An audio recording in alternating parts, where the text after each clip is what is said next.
All right, so go ahead and move down to problem 6. That's the next one I'm going to work.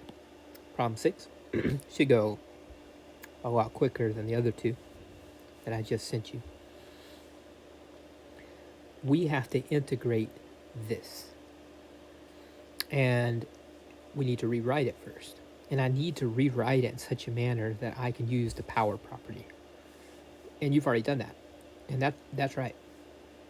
If I have this in the bottom, x to the fifth power, I can bring it to the top and make the exponent negative. So if I rewrite it, it's x to the negative fifth power. So yeah, that is right.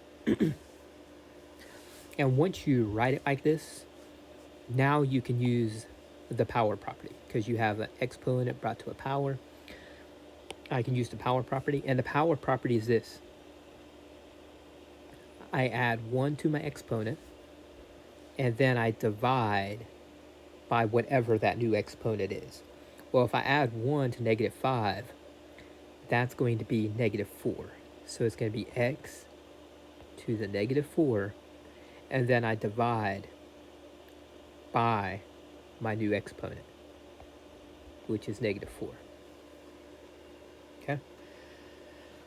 So that's how you integrate it. Let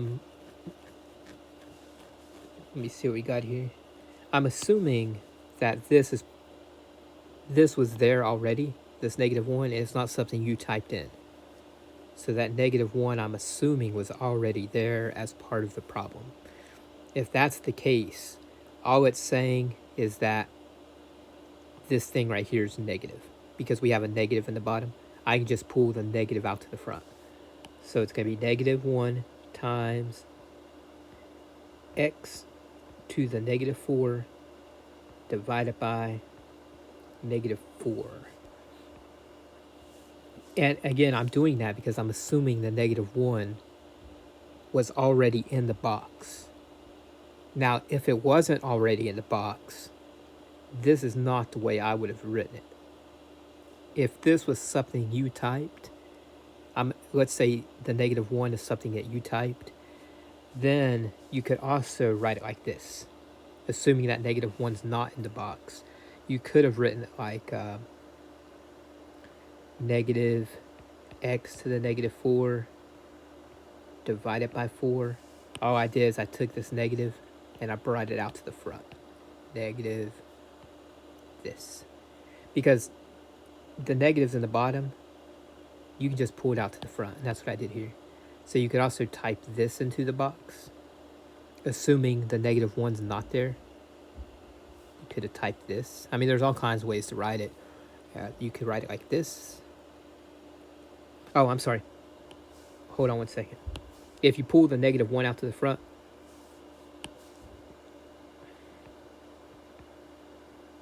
then you have this right here. See that? I've already pulled it out to the front, so it's no longer negative. Same thing here. The negative went out to the front. Again, I'm just not sure what was there. Is the negative 1 part of the problem, or is it something you typed in? I'm not sure. Okay?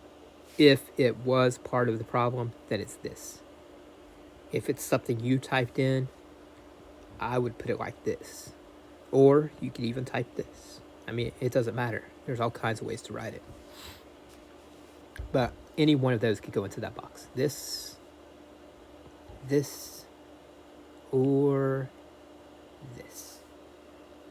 Okay. And that's when you integrate it. But they want to, let's see. And you know, it's interesting. They don't have a plus c, because you know I would have put a plus c there, because the integral is the indefinite integral, so it should be a plus c there. I see they put it here. It's quite confusing, the format. I'm just not quite sure what to make of it. I would have put a plus c here also, but I see they didn't include that, so I'm assuming you don't put it in the box, because I do see they have written it right here, a plus c. It's quite unusual. But if I go right here where I simplify it, To simplify it, I could put this into the bottom. If I'm moving it to the bottom, this whole thing to the bottom, that negative exponent becomes positive. So I'm moving it from the top. Now in the top, there's actually a 1. I'm bringing it to the bottom, so I still have the 4 down there. And now I have x to the 4th power. Okay, I put this thing right here to the bottom. And that's it. So on this one right here, the answer could be 1 divided by 4x to the 4th. And this negative, they just put it down here in the bottom, and that's fine. You can do that too. So simplifying it would be that right there. All right, and that's how you do that one. Again, I'd have to see the problem as it is to really understand the formatting. Like, do they actually want you to type a plus C here?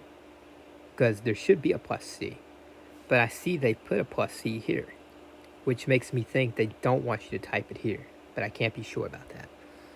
I mean, yeah, normally you're going to put a plus C after you integrate. Also, I wasn't sure if that -1 was in the box or if that's something you typed into the box. I'm not sure. If it was actually in the box and you can't take it out, and this is what you type as the answer. Let's see what else we got here. Go down to 18.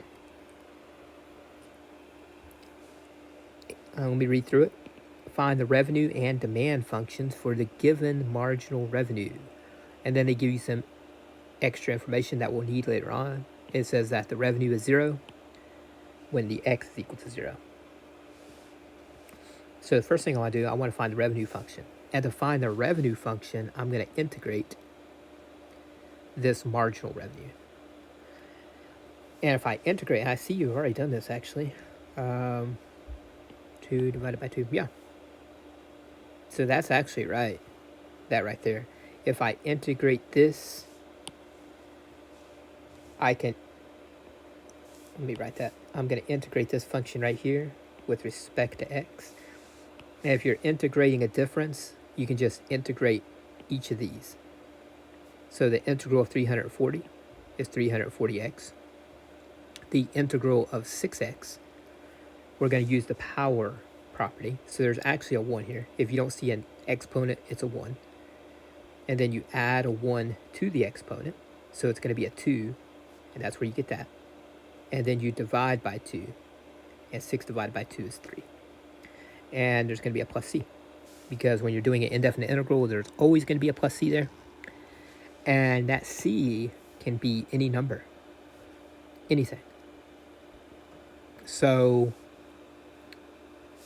the reason it's wrong, because you found the integral. This right here is the integral of this, because you have to have a plus C. But the revenue function is going to be a specific function. This right here is not a specific function, because into the C, I can put any number I want. That C can be anything. To find the specific revenue function, I have to find what is that C equal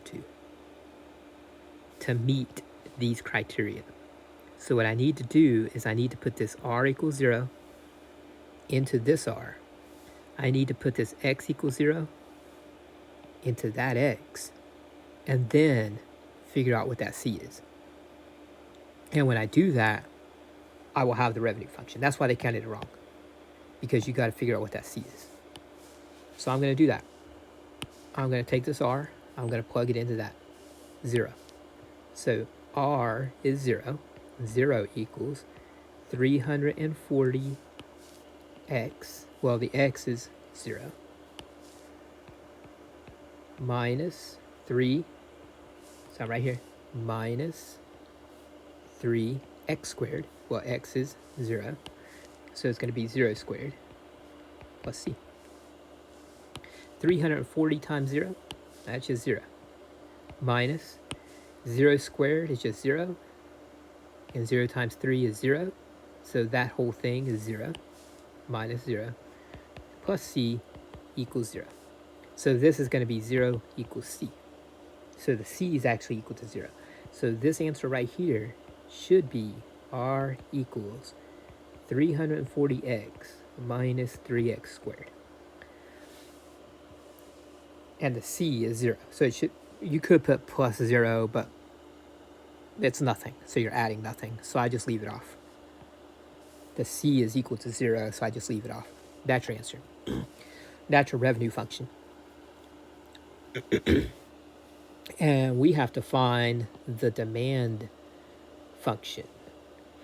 So what you need to remember from accounting or economics or whatever you've taken up to this point is that your revenue is equal to the price, P, times the quantity, which in this case is the X. That's what revenue is equal to. It's price times the quantity sold. Price times X. Well, look right here. You see this revenue function? I can actually factor out an X because there's an X in both terms. So that's what I'm going to do. I'm going to factor out an X from both of those terms. So I'm going to put it outside the parentheses. And when I factor something out, I'm factoring an X out. Then I have to divide both of these by what I factored out. So 340x divided by x is just 340. Minus, and 3x squared divided by x is just 3x. So this, the revenue function we just found, this 340x minus 3x squared is actually equal to x times 340 minus 3x. I just factored out an x. And the reason I did that is because look right here. I just said that the revenue is equal to x times the price. Okay? The revenue is equal to x times the price. So, hold on one second. So this right here is the price. Okay, you see that? Revenue is equal to the price times the amount demanded. Well, I just factor out the x, so that's this x. Therefore, this must be the price. And that's what goes right here. P equals 340 minus 3x. So that's 340 minus 3x. And that's the answer to that one. Okay? So I'll go ahead and stop the video here, and I'll send you some other videos a little bit later.